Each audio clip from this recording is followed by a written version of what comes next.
好，欢迎收看科普医美新知，我们欢迎张帅张医师。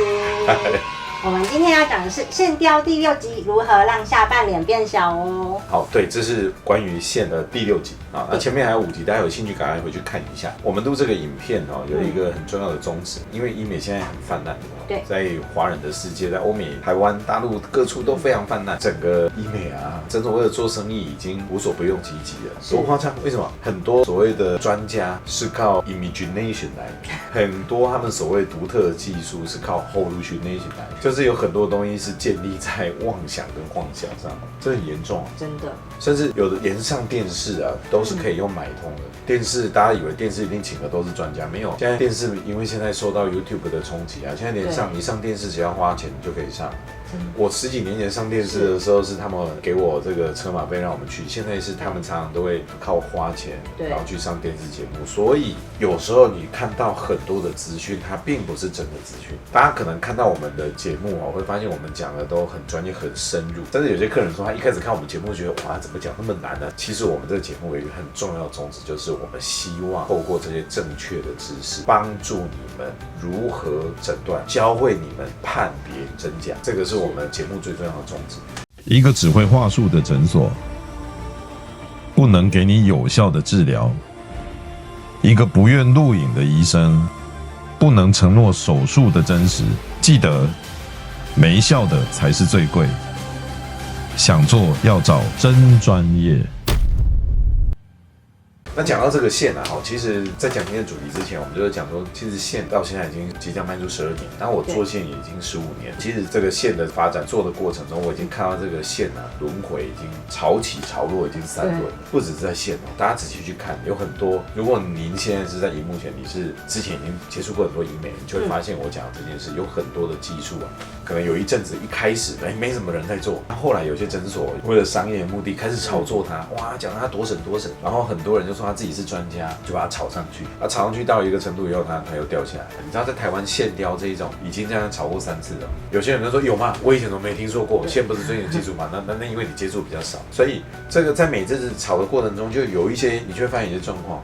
有很多的诊所，很多医生，其实他以前从来没有做过这个技术，那他看到现在有利可图，他突然就自称是专家了，或者是他突然像我们诊所专门在做这个，等到他们做之后发现效果不佳或有问题，那他们就突然间都收手不做了，退缩了，然后就改做别的东西。对，不像你看我们诊所这10几年来始终如一啊，像我就是从头到尾我就是专攻拉提、微整、微创部位，我们用线，然后手术拉皮，所以其实大家在选择的时候很重要，因为选择真正的专业有专精这件事很重要。什么都做就什么都不会做，然后专精。今天我给大家讲的这个主题呢，我们在搭配前面在讲这个线的一些概念，我今天跟大家讲线在下半脸的运用。那其中呢，最主要我想大家下半脸，大家除了在意垂之外，大家也会很在意的东西，就是那我拉线会让脸变小，这是我们今天很重要的一个主题。好，在讲让脸变小之前，我要给大家一个观念。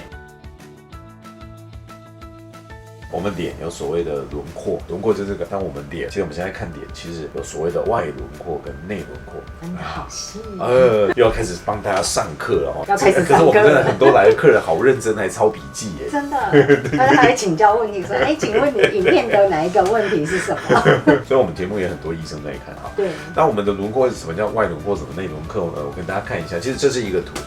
外轮廓大家比较容易理解，就是关于我们脸外部的这个地方。那内轮廓呢，指的是内侧的立体度。可以想象一下，就是外面是外轮廓，内面是内轮廓。是我们脸的大小由这2个来决定。我今天就来解释，我们要让一个人脸看起来比较小我们要注意什么？我们现在看外轮廓。那外轮廓最重要就是下半脸的部分，外轮廓最重要当然就是这一圈这外面这一圈。那我们来看一下这个图的解释，就是关于下半脸最重要的就是这一圈。这一圈我们要注意什么事情呢？下颌骨边边的这个部分，你想想看这个骨头如果越宽，脸是不是就越大？可以理解嘛？可是骨头有办法用微整形改善吗？坦白说不行所以有时候如果这个骨头真的很宽很大，或者这个骨头的这个下颌角真的很大，削骨还是必要的。如果有时候我真的不想要削骨，有没有办法让这个轮廓看起来小一点？有办法。那外轮廓的部分我们要怎么处理呢？啊。我们刚刚讲第一个重点是这个骨头，当然如果这个骨头不动，我们要怎么让它看起来比较小一点？有一个方式，你想想看哦，这个骨头如果很宽，好像这样很宽，我要让它在视觉上小一点的时候，我把这个宽的部分把它延伸出去，它的是不是你本来很宽，但你如果这个延伸出去的时候，它是不是就会觉得好像有这个缩小的视觉上？对啊，如果你很宽啊，中间是平平的，这样平平的，那是不是看起来是很宽？对，所以你会常常发现很多人他轮廓要让它缩小，把下巴延长。是，好，就像我们现在这个图片一样，它借由把下巴这个延长，让它脸型看起来比较小一点。这个方法很多人很常用，但我要讲的是，这个方法现在常常被滥用。其实我们现在常常看到有很多的人他为了让脸看起来比较小，于是就打了这个下巴，就一直打，就衍生出两个状况。第一个变成下巴型人，或者是蛇精好长，或者变成埃及法老王。法老王这边就有一个这个，对，是不是看起来就很诡异，不 OK， 非常不自然，因为我们还是要符合一个比例的原则。这个比例的原则基本上就是1:1:1，三庭五眼这个1:1:1的这个原则。另外还有衍生出一个很奇怪的状况就是他下巴打得很长，结果这两坨肉很垂，看起来很怪。对。你有没有看过这种人？他想象中我想要小脸，看起来比较年轻，所以下巴打得很长，结果脸就垂垂的，你看起来就会觉得非常的不搭嘎。所以只把下巴打长就可以把脸变小吗？不是，没有那么简单。所以我们还要考虑其他我们要一并处理的方式。好，我们刚刚讲了这个骨头，我们没有办法靠微整改善，那骨头上面的东西把它变小呢？这是一个很好的思路，因为我们的脸这个骨头表面还有很多东西嘛。请问我们这个骨头表面有什么东西？有我们的肌肉。对，哇，好聪明还有脂肪，好聪明哦。对，好，这个我们的下颌骨上面有一个东西就是咬肌，所以你会看很多诊所要把脸变小，最常用的组合是什么？打咬肌、打下巴，很常遇到哦。好，我刚刚讲打下巴有可能要注意一个是变成下巴型人，另外一个是你下巴很长，可是你的脸这垂的不顺，会很怪，对不对？那打咬肌总没有问题了吧？不是，打咬肌这个技术超级简单的嘛，基本上你有手就会打，那个就是拿起来噗就打。但是我这里要提醒大家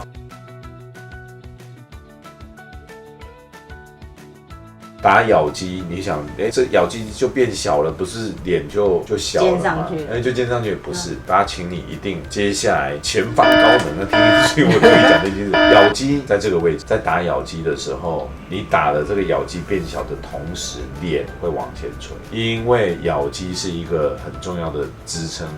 当你这个支撑变小的时候，它没有支撑了，那东西是不是就容易往前滑？所以我们很常遇到有客人从其他诊所来说，我本来脸还好，我只是想要脸变小一点，结果我去了以后，他帮我打了咬肌跟下巴，现在大家都觉得我很怪。为什么怪？因为这变小，结果他垂，然后下巴很长，是不是我刚刚说的下巴长，就这里垂垂的？对啊，他说我咬肌变小，但我没有觉得我脸变小，因为它往前滑了。所以打咬肌要注意的第一件事情就是没有打好，或者是没有评估好，很可能你打完咬肌之后，结果你的嘴边肉变得更大更严重。对，再来打咬肌，你以为就没有问题吗？没有，还有第二个要注意的是，这个很常被忽略，咬肌上面还有一个构造非常重要，超常被忽略有一个东西，其实我不知道为什么，因为有基本的解剖概念，应该都知道，我们咬肌上还有一个很大块的东西，但很少有诊所去注意这一块，我不知道为什么，所以我常常会有客人来，真的是千里迢迢来找我打肉毒打这个东西，还有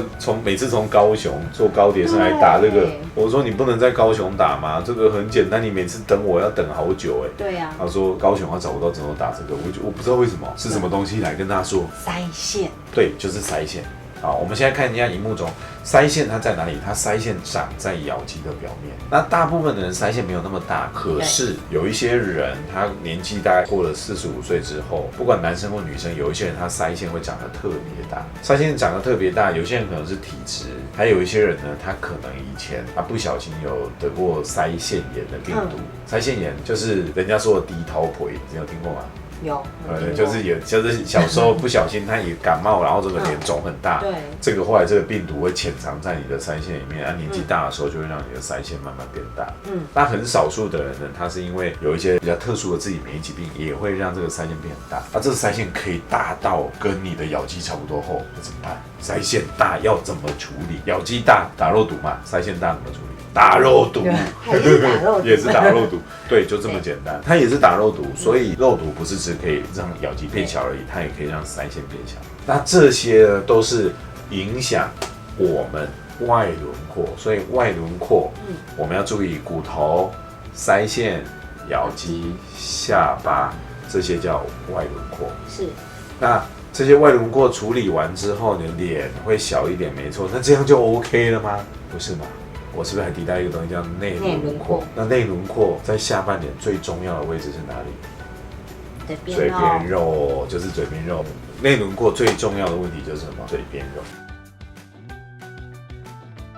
大家看过我之前的影片吗？嘴边肉分3型，如果不知道，赶快 YouTube 查一下嘴边肉空一格分3型，就会找到。嘴边肉分3型，其中呢第2型的这个嘴边肉呢，它最主要是这个深层的假指垫掉下来。那第1型呢是属于这个浅层的。那我们内侧这个地方呢，内轮廓如果要让脸变小，不是只有外面这个地方变小而已啊。我们这个地方，我们也希望它是紧致上提，脸才是真正的 V 型脸才是变小的啊。那我们就要处理这个，那我们就必须判断它是皮下脂肪的问题，还是深层脂肪的问题。有些人没有看过我们之前影片的人就说啊，脸还要分浅层脂肪跟深层脂肪，是赶快回去看我们嘴边肉分3型那一集，你会突然间让你很清楚哦，原来脸结构是这样。那我们来看一些照片。比如说，我们来看到，看它前后的脸大小差很多。其实看这个脸啊，我们看它的正面，我就哦，他脸好像很大。可是像这个客人，事实上他的咬肌不大，他的骨头也不大。可是他脸为什么看起来大？就是因为他有这个嘴边肉。这种嘴边肉，我们就必须要去判断它是浅层还是深层问题。如果是浅层皮下脂肪太多，那怎么办？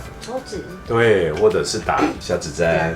对。如果是深层脂肪怎么办？要靠拉提。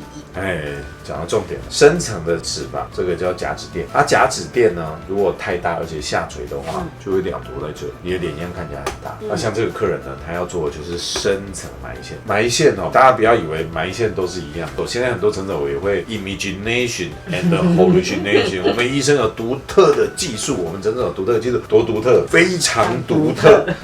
那你到底怎么做的？他有他一套做法，就是把线埋进去，讲不出来，或者是我们那个路径非常特别，什么。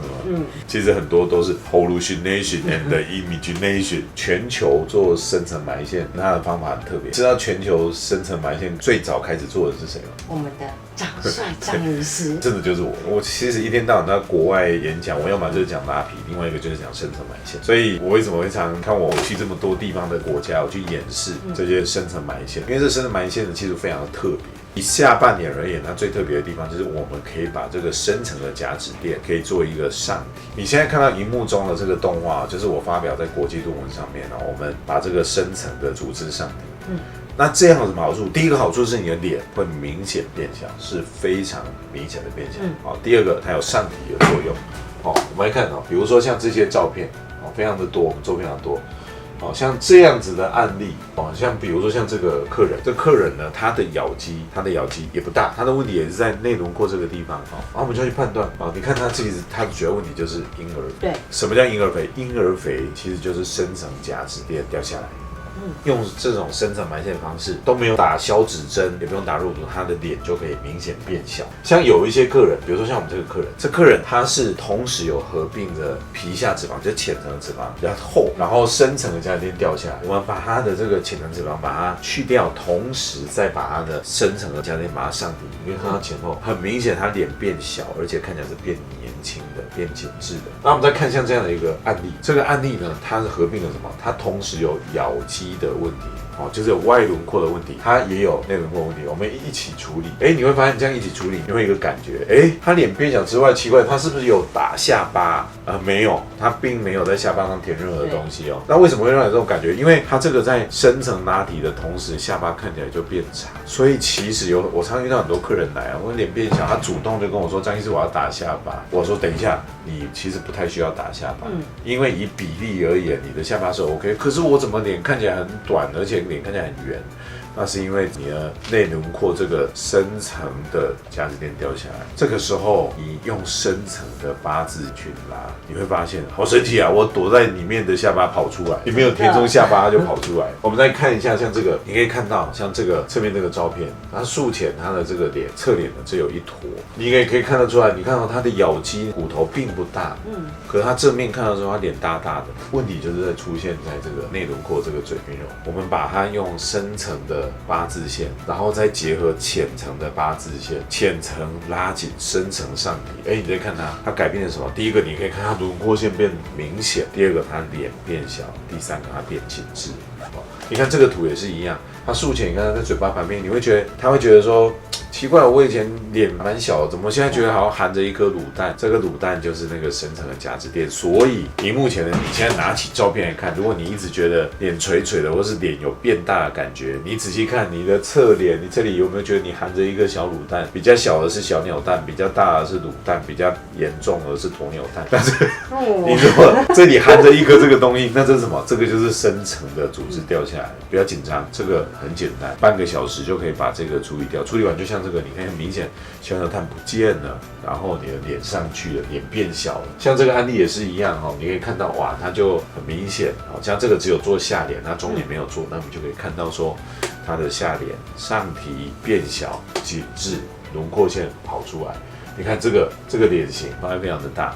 用深层的埋线准确的判断。大家有没有发现，我在介绍从外轮廓到内轮廓的嘴边肉，我跟大家讲一件事，就是看我们的节目就是要教会大家如何自我诊断，教会大家如何判断真假。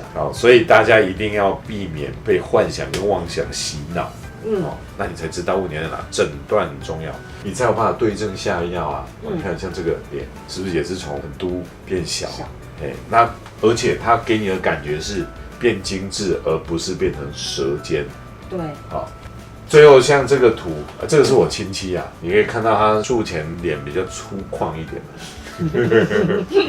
那我们帮他处理了什么？你看可以看到前后是不是细致度差很多？对。那他做了什么？我们一样诊断，以他的状况而言，他有咬肌的问题、腮线的问题，然后呢，他也有嘴边肉的问题。他有没有下巴的问题？其实还好，一点点。那我们借由这样的处理，你就会发现，哇，脸变紧实了，变小了，变上提了，对，整个就精致感的出来。我们今天讲了很多很多的概念，乍听之下好像有点复杂，不会，我帮大家复习一下。我们希望我们的脸是精致上提变小的。我们一个判断，先从外轮廓看，先注意你的骨头有没有问题。那你的骨头之外，上面还有什么？有咬肌，咬肌上面这里有腮线，这些需不需要处理？那你的下巴在比例上是符合1:1:1，还是真的很短？需不需要延长？这是外轮廓。外轮廓之外，内轮廓你的这一块嘴边肉有没有很大？有没有下垂？需不需要处理？这几个下来，你一个一个诊断，你就会知道你真正需要的是什么。千万不要再以为我要用微整让脸变小，就是只要打咬肌，只要打下巴。这样是不 OK 的。照着这样的诊断顺序，就可以让你避免踩雷。那如果大家觉得这个节目对你是有帮助的，欢迎你把这个节目传给你朋友。如果你把这个节目传给你朋友看，然后跟我们小编说，我们小编呢会把我写的一本关于微整圣经的电子书寄给你，我相信对于你求美的路上会有帮助。好，如果你个人有什么关于求美或者是要变年轻的问题，你有想要询问我们的，你可以在影片下面留言，可以在我们官网，在我们的这个脸书上面都可以留言，或者你直接可以像荧幕上面这边私讯我们。OK， 实证医学才正确，术中录影别忽略，没效的才是最贵，想做要找专业哦。好，那今天节目到这喽，拜拜。拜拜。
因为没效才是最贵，想做要找专业哦。